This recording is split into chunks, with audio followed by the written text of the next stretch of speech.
Hi student, कैसे हैं आप लोग। आई थिंक अच्छे ही होंगे। और क्या चल रहा है, पढ़ाई लिखाई कैसी चल रही है आप लोगों की। स्टडी कर रहे हैं ना, ऐसे ही लगे रहिए आप लोग। हम पिछली लेक्चर में आपको बता दिए थे कि टोकन्स क्या होते हैं, टोकन्स के यूज कैसे होते हैं, और उसके एग्जाम्पल भी बताए थे। नेक्स्ट टॉपिक है कांस्टेंट। कांस्टेंट क्या होता है, अब इस चीज़ को हम आपको बताएंगे कि प्रोग्राम में कांस्टेंट क्या होता है। कांस्टेंट मतलब होता है कि किसी भी चीज़ की फिक्स वैल्यू जो कभी बदलने वाली नहीं है। वेरिएबल्स का मतलब क्या होता है, जो परिवर्तन हमेशा होता रहता है उनमें। जैसे यक्स की वैल्यू अगर 5 कर दें तो हो सकता है यक्स की वैल्यू 6 हो जाए। एक्स जो है वो क्या है, वो वेरिएबल्स है, ना कि कांस्टेंट। इस चीज़ को याद रखिएगा। 5 जितनी भी संख्याएं हैं वो क्या है, 1 2 3 4 5 6 7 एक्सेट्रा, वो सब सारी क्या है, फिक्स वैल्यू। कभी बदलने 1 है तो 1 ही रहेगा, वो कभी बदलने वाला नहीं है। वो क्या है, हमारा कांस्टेंट। जो वैल्यू फिक्स रहता है, परिवर्तनशील नहीं होता, परिवर्तन नहीं होता, वो क्या होता है, कांस्टेंट होता है। वेरिएबल्स क्या होता है, हमेशा चेंज होता रहता है। वो कांस्टेंट की वैल्यू को ही असाइन करता है अपने में। जो वैल्यू प्राप्त हुआ, जो एड्रेस उसे प्राप्त हुआ, वही उसका वैल्यू हो जाता है, वही उसका मान हो जाता है। ठीक है, चलिए हम बताते हैं आपको। कांस्टेंट फिक्स वैल्यू को रिफर करता है। कांस्टेंट जो होता है वो फिक्स वैल्यू हो गई आपकी, उसको क्या करता है, रिफर करता है वेरिएबल्स में। इसका वैल्यू प्रोग्राम एक्सक्यूशन में कभी नहीं बदलता है। अगर 5 है तो 5 ही रहेगा। जैसे यक्स कहीं पर डिफाइन किए हैं, यक्स इजकल टू 3, तो वहाँ पे जब यक्स इजकल टू आप 3 लिख दिए तो इसके इजकल टू 3 हो गया।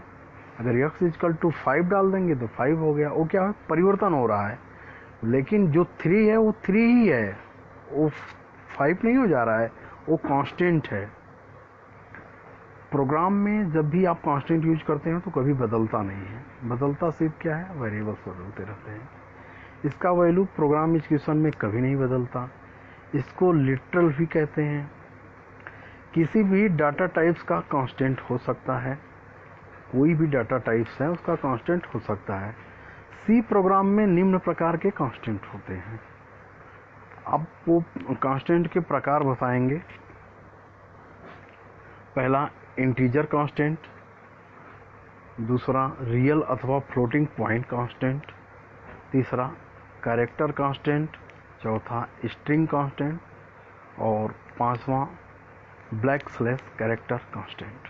ये सब, और जो इंटीजर कांस्टेंट हैं तो रहता ही है। ये सब सारी कांस्टेंट्स का में प्रोग्राम बनाने में यूज होता है, ये सब हम आपको अभी बता रहे हैं। इंटीजर कांस्टेंट में केवल इंटीजर वैल्यू नेगेटिव अथवा पॉजिटिव होते हैं। किसी भी इंटीजर कांस्टेंट में कम से कम एक डिजिट अवश्य होना चाहिए। इसमें डेसिमल पार्ट नहीं होते हैं, सिर्फ इंटीजर होता है। जैसे 5 -5 हो सकता है, +5 हो सकता है। इंटीजर कांस्टेंट जो होते हैं वो 3 तरह के होते हैं: decimal integer constant, octal integer constant, और hexadecimal integer constant. Integer constant 3 प्रकार के होते हैं: decimal integer constant, octal integer constant, hexadecimal constant. Decimal integer constant, decimal constant में 0 से 9 तक के डिजिट्स या डिजिट्स का सीक्वेंस होता है। डेसिमल का बेस 10 होता है, तो आप पहले से भी जानते हो। उदाहरण 2 4 7 9 6 5 3 5 7 9 2, ये क्या है, आपका डेसिमल इंटीजर कांस्टेंट है। Octal integer constant, octal integer constant में 0 से 7 तक के डिजिट्स या डिजिट सीक्वेंस होते हैं, जिनमें 0 प्रीफिक्स लगा होता है। अर्थात पहले 0 और उसके बाद 0 से 7 तक का डिजिट रहता है। इसका बेस 8 होता है। 0 1 2 0 3 6 0 4 7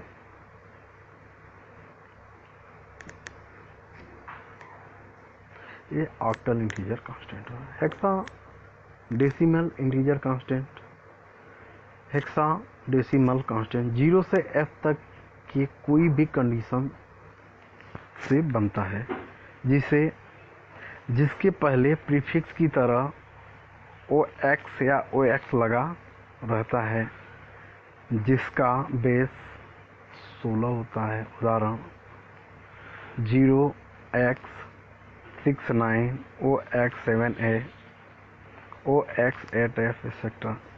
रियल या फ्लोटिंग पॉइंट कांस्टेंट, ये भी क्या होते हैं, कांस्टेंट ही होते हैं, रियल होते हैं या फ्लोटिंग पॉइंट कांस्टेंट होते हैं।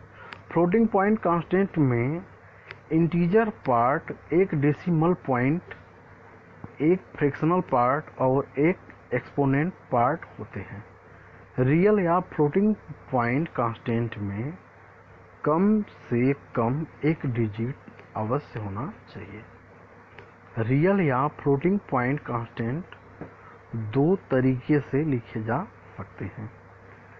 Fractional part 5.96, 9975, exponential form 5.9 E6,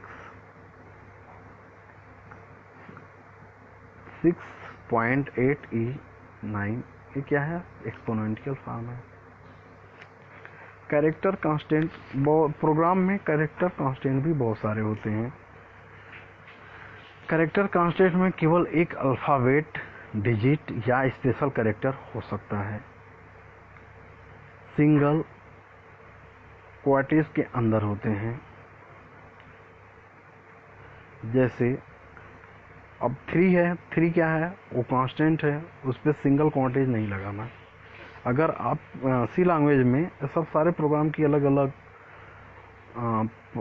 क्या है, प्राइवेसी है, सबका एक अलग अलग मेथड है, सबका अलग अलग एक रूल है, सबका एक अलग अलग नियम है।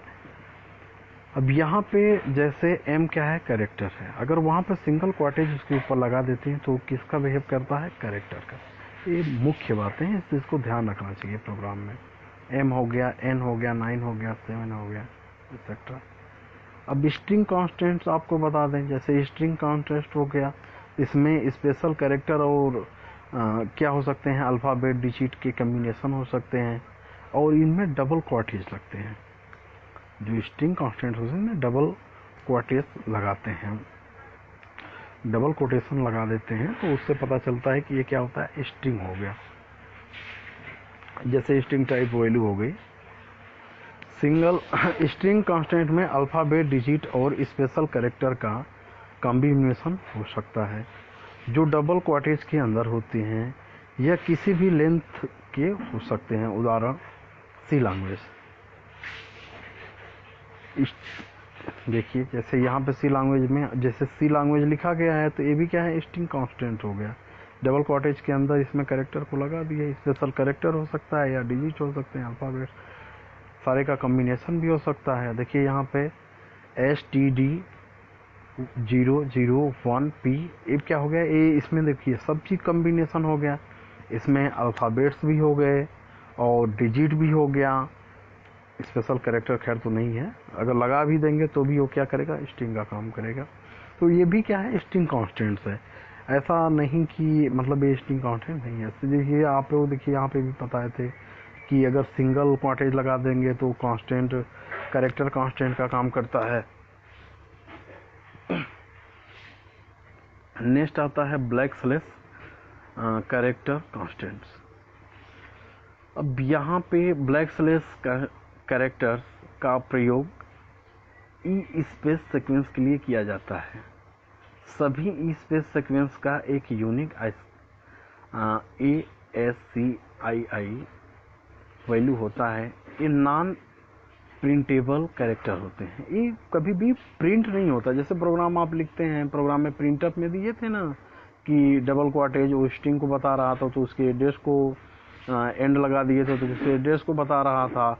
आप यहाँ पे ब्लैक स्लैश लगा दिए थे, जैसे ब्लैक स्लैश लगा दिए उसको बता रहे हैं, तो ब्लैक स्लैश ये प्रिंटेबल नहीं होता, नॉन प्रिंटेबल होता है, प्रिंट नहीं करता है वैल्यू को। ये क्या करता है, उस आपके सीक्वेंस को स्पेस देता है, जो वैल्यू आप दे रहे हैं उसको स्पेस कर देता है। उदाहरण, सिंगल क्वार्टेज में ब्लैक स्लैश टी लगा दिए तो ये हॉरिजॉन्टल टैप करेगा। ये प्रोग्राम को क्या करता है, इसको लगाने से जो प्रोग्राम आपका डिस्प्ले होगा उसको हॉरिजॉन्टल में स्लैश कर देगा।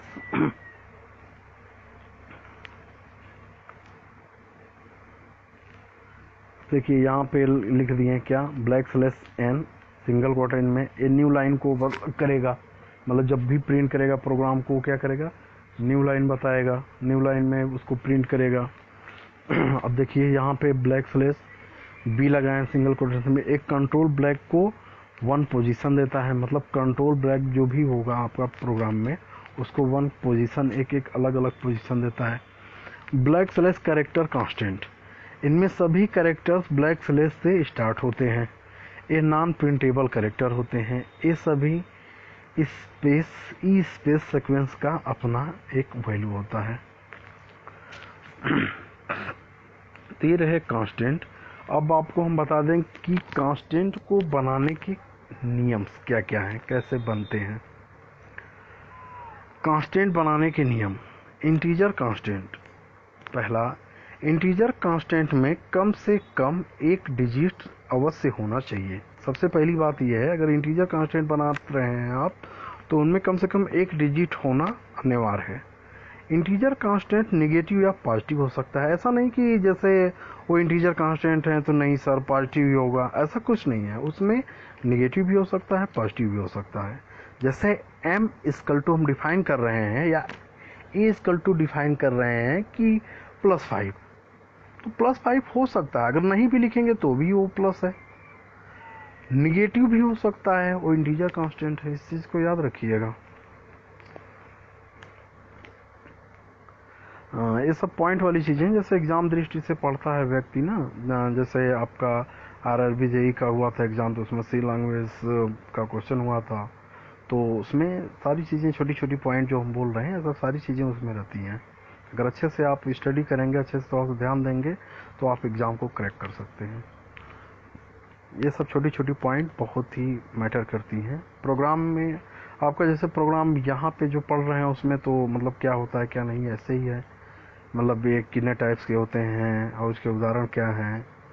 यहाँ पे सब्जेक्टिव वाइज है, वहाँ पे ऑब्जेक्टिव वाइज होगा, तो छोटी छोटी बातें आपको बहुत ध्यान में रखनी होगी, जिससे आपको बहुत ही मतलब अच्छे परफॉर्मेंस कर सकते हैं उस एग्ज़ाम के लिए।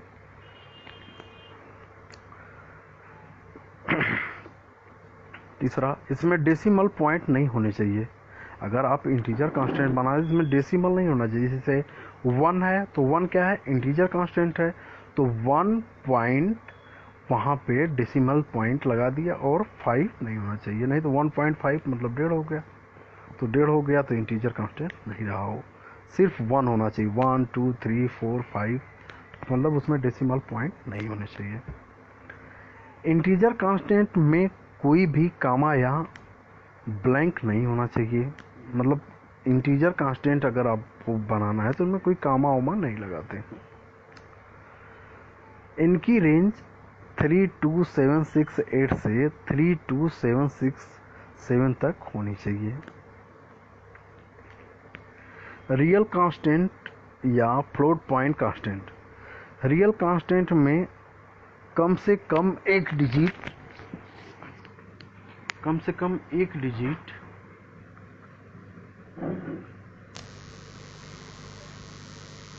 रियल कांस्टेंट में कम से कम एक डिजिट अवश्य होना चाहिए।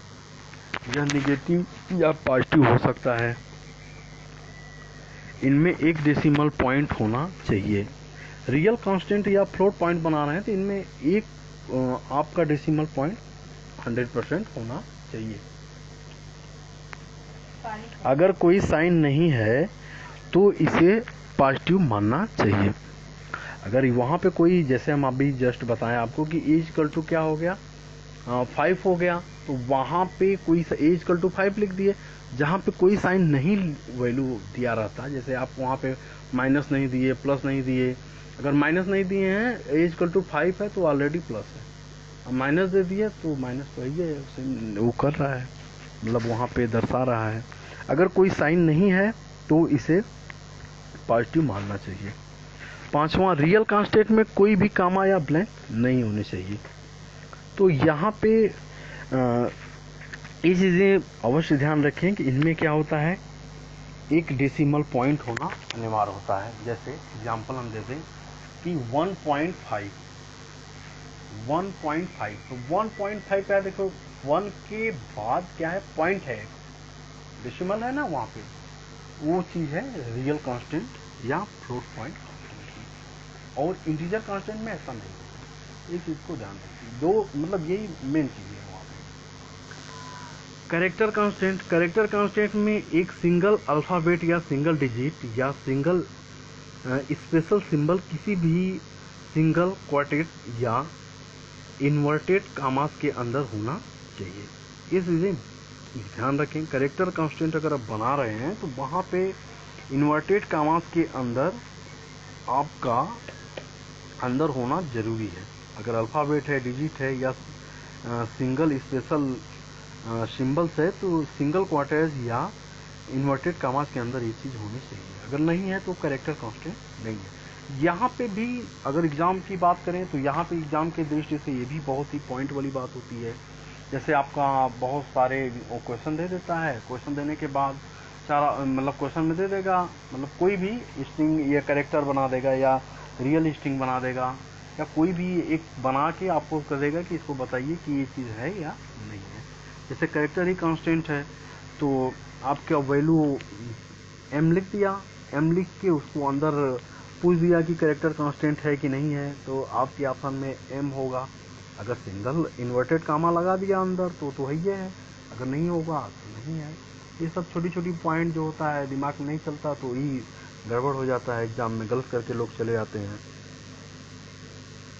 दोनों इन्वर्टेड कामा लेफ्ट की ओर होनी चाहिए। जैसे ध्यान ये भी ध्यान रखना है आपको, इन्वर्टेड कामा लेफ्ट की ओर ही होनी चाहिए, हमेशा लेफ्ट की ओर रहे। ध्यान दीजिए, ए देखिए लेफ्ट की ओर है पहला इन्वर्टेड कामा, दूसरा भी देखिए लेफ्ट की ओर है। ऐसा नहीं कि उसको एक लेफ्ट हो एक राइट हो तो वो भी हो गया, इसको ध्यान रखने की बात है, नहीं तो तुरंत गलत होगा। ये सब एग्जाम दृष्टि से हम आपको बता दे रहे हैं कि मतलब फ्यूचर में आपको काम आए। आप पॉलिटेक्निक का एग्जाम दे रहे हैं, इंजीनियर बनेंगे तो ये सब चीज़ें बहुत ध्यान में रखने की चीज़ें हैं छोटी छोटी। क्योंकि आपको अभी बताई है, अभी जस्ट बताए हैं कि आरआरबी जेई का जब एग्ज़ाम दिए थे आप, तो उसमें जब भी कोई भी देता है तो उसमें ये सब सारी चीज़ें रहती हैं, सिलेबस ही रहता है। अधिकतम कैरेक्टर की संख्या 1 हो सकती है, अधिकतम कैरेक्टर की संख्या 1 हो सकती है, ये भी पॉइंट वाली चीज़ें हैं कैरेक्टर कांस्टेंट की। इसी सब चीज़ से सबसे ज़्यादा क्वेश्चन आते हैं। ये सब छोटी छोटी चीज़ों का अगर यूज़ करना आप जान गए तो प्रोग्राम को अच्छे से समझ सकते हैं। और सबसे बड़ी पॉइंट ये है कि अच्छे से स्टडी करें, उसको ध्यान दें क्या है क्या नहीं। स्ट्रिंग कांस्टेंट एक डबल क्वार्टेज के अंदर या इन्वर्टेड कामा के अंदर कैरेक्टर का सीक्वेंस होता है। पहली चीज़, string constant digits, letter, spaced sequence और स्पेस का कॉम्बिनेशन हो सकता है। सभी स्ट्रिंग कांस्टेंट नल कैरेक्टर के साथ इंड होता है। एक पॉइंट वाली चीज़ है, सभी स्ट्रिंग कांस्टेंट जो है नल कैरेक्टर के साथ इंड होता है, जो कंपाइलर द्वारा अपने आप असाइन कर लिया जाता है। स्पेशल कैरेक्टर या सिंबल, इसको ध्यान लीजिए, स्पेशल कैरेक्टर या सिंबल। सी लैंग्वेज में कुछ स्पेशल कैरेक्टर या सिंबल होते हैं, इन सभी का सी प्रोग्राम में स्पेशल पर्पस होता है। सी लैंग्वेज में कुछ स्पेशल कैरेक्टर या सिंबल्स होते हैं, सी लैंग्वेज में कुछ स्पेशल कैरेक्टर या सिंबल होते हैं, इन सभी का सी प्रोग्राम में स्पेशल पर्पस होता है और यह प्रोग्राम के पार्ट्स होते हैं।